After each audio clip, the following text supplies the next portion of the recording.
Assalamualaikum warahmatullahi wabarakatuh. Hamdan wa syukranillah ala kulli nikmatillah wa salatan wa salaman taman ala rasulillah Muhammad ibni Abdillah sallallahu alaihi wasallam wa ala alihi wa sahbihi wa mawalah, amma ba'du. Yang pertama-tama yang saya hormati kepada para asatid dan asatizah Pondok Pesantren Darul Hikmah, dan juga kepada para dewan juri serta kepada para teman-temanku yang aku cintai karena Allah jika kalian melihat video ini. Amin ya rabbal alamin. Balik lagi nih sama Abdul Aziz yang paling kece, terseru, terhis, terkeren di dunia. Yo, apa? Biasa lah gitu kan, kayak kalian kangen gak sih sama suara gue? Enggak. Oke, jadi kita bakalan ngebahas tentang masalah yang pas banget nih. Tentang masalah dimana apa sih perbekalan yang harus kita bawa menuju bulan Ramadan. Karena beberapa bulan ke depan kita bakal sampai di ujung perinduan kita. Asik. Pasti semua umat muslim pasti sedang rindu dengan bulan Ramadan. Rindu dengan suara azan yang berkumandang di setiap subuh. Rindu dengan pukulan beduk di setiap maghrib. Rindu dengan bekal takjil yang berkeliling di pinggir jalan. Ya, pasti kalian semua rindu. Gue juga rindu. Dan definisi rindu adalah dimana kita terpisah, dimana kita ingin bertemu, tapi jarak dan waktu tidak mengizinkan kita untuk bertemu. Oke, jadi melo gini, janganlah. Siapa sih orang yang kalian rindukan, anjing? jangan ya. Kita ngebahas jangan terlalu jauh ya. Kita langsung ke intinya. Apa sih bekal yang harus kita bawa untuk menyambut bulan Ramadan ini? Asik. Sebelumnya kita harus tahu dulu nih, apa sih hukumnya berpuasa di bulan Ramadan? Di dalam Al-Quran Allah Subhanahu wa Ta'ala berfirman, Kutiba alaikumus siyam kama kutiba alal ladina min qablikum la'allakum tattaqun. Sesungguhnya kami telah mewajibkan kepada kalian untuk berpuasa di bulan Ramadan, dan juga mewajibkan kepada umat-umat sebelum kalian agar kalian bertakwa. Sekarang pertanyaannya, apa korelasi berpuasa dan bertakwa sehingga Allah mengatakan bahwa orang yang berpuasa itu akan bertakwa? Korelasinya begini, ketika kita berpuasa, maka kita menahan hawa nafsu, menahan lapar, menahan haus, menahan dahaga, dan menahan nafsu yang ada dalam diri kita. Menahan ego dan pikiran, menahan untuk minum, menahan untuk makan, menahan untuk melakukan kesenangan dunia. Dan apa korelasinya dengan bertakwa? Karena ketika manusia telah sampai di titik di mana ia bisa melawan dirinya sendiri, maka itu adalah kunci dari bertakwa. Asik. Karena kita telah melawan diri kita sendiri, boy. Kita telah melawan ego yang ada dalam diri kita. Karena musuh terbesar umat muslim bukanlah orang-orang kafir, tapi musuh terbesar umat muslim adalah diri kita sendiri. Jadi, bisakah antum melawan diri antum? Bisakah antum melawan nafsu yang ada dalam diri antum? Asik. Maaf nih ya, rada-rada gimana gitu. Lanjut. Nah, terus apa sih amalan-amalan yang ada di bulan Ramadan? Pertama, Lailatul Qadar. Wa ma anzalna Lailatul Qadri khairum min alfi syahr. Bulan Lailatul Qadar itu lebih baik daripada 1000 bulan.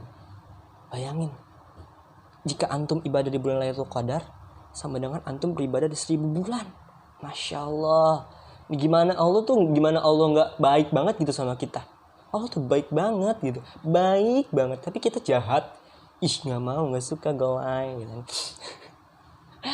Kita tuh jahat banget gitu. Allah udah baik banget sama kita. Terus apa lagi? Di dalam hadis, man qama ramadanan imanan wa ihtisaban ghufira lahu ma taqaddama min zambi. Barang siapa man qama ramadanan imanan, yang mendirikan bulan puasa dengan keimanan wahtisaban, ghufira lahu ma taqaddama min zambi, maka Allah akan menghapuskan dosa-dosa yang telah lalu. Ketika kita bersenang, ketika kita senang aja bulan Ramadan datang kepada kita, ketika kita bersemangat datangnya bulan Ramadan, maka Allah telah menghapus dosa-dosa kita. Gimana Allah nggak bisa dikatakan sebagai Tuhan baik? Allah tuh baik banget, tapi kita astagfirullahalazim, ya Allah, tobat akhi, insyaallah. lanjut. Terus ada beberapa hadis tentang bulan Ramadan yang palsu gitu ya. Nah, ini yang harus kita bekal. Ini sebagai bekal kita. Kita harus memperdalam ilmu tentang hadis-hadis itu, tentang hadis-hadis palsu tentang bulan Ramadan. Salah satunya itu nauman soal iman ibadah. Tidurnya orang berpuasa adalah ibadah. Banyak dari jumhur ulama, para ahli-ahli hadis mengatakan bahwa hadis ini dhaif. Kenapa? Karena pada saat bulan Ramadan, Rasulullah SAW itu tidak tidur, tapi Rasulullah SAW itu berperang. Jadi apa korelasinya? Apa landasan yang digunakan oleh Rasulullah untuk mengatakan bahwa tidurnya orang berpuasa itu adalah ibadah? Karena Rasulullah sendiri aja nggak tidur pada saat berpuasa. Rasulullah aja berperang menaklukkan kota Mekah, salah satunya itu ya.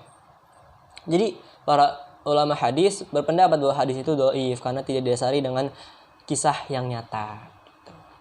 Jadi buat teman-teman semua yang dengar hadis ini atau lagi tarawih terus ada seorang kiai atau ustadz yang membawakan hadis ini, jangan mentah-mentah karena mungkin ini bukan hadis tapi ini perkataan, mungkin bisa jadi ini perkataan orang-orang soleh. Maksudnya gimana?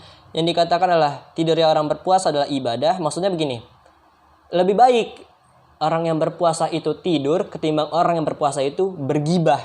Ngerti kan? Jadi intinya mungkin maksudnya seperti itu, tapi dilandasi dengan perkataan Rasulullah yang mengakibatkan ini tuh dhaif, ini tuh palsu. Tapi sebenarnya maksud hadis ini tuh lebih baik seorang yang berpuasa itu tidur ketimbang bergibah. Tapi lebih baik lagi seorang yang berpuasa itu tilawah ketimbang tidur dan bergibah. Asik. Pokoknya kalian tuh harus senang datangnya bulan Ramadan karena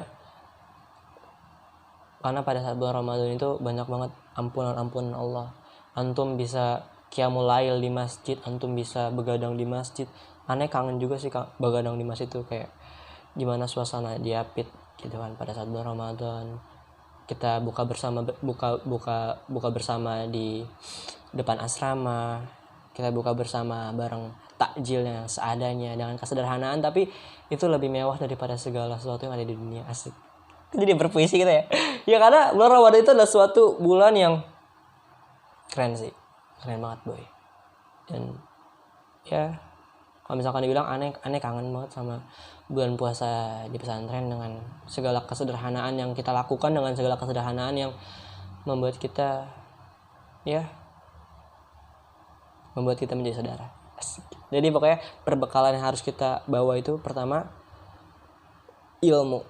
Kenapa? Karena banyak banget takutnya nanti antum kemakan hadis-hadis palsu di bulan Ramadan. Bukannya bulan Ramadan antum menjadi berkah, tapi bulan Ramadan antum menjadi sia-sia. Dan kedua, perdalam ilmu Al-Quran. Karena di bulan Ramadan lah Al-Quran diturunkan. Dan yang ketiga, mendekatkan diri kepada Allah dari sekarang. Jangan bermaksiat mulu, oke? Karena maksiat itu gak ada gunanya. Anti maksiat club.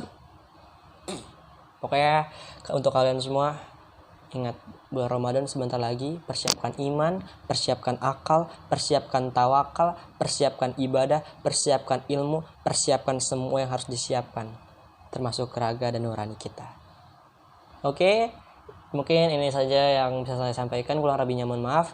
Wassalamualaikum warahmatullahi. Oh ya, jangan lupa follow akun @tembunmata_. Oke, mantap. Oke. Assalamualaikum warahmatullahi wabarakatuh. Peace out.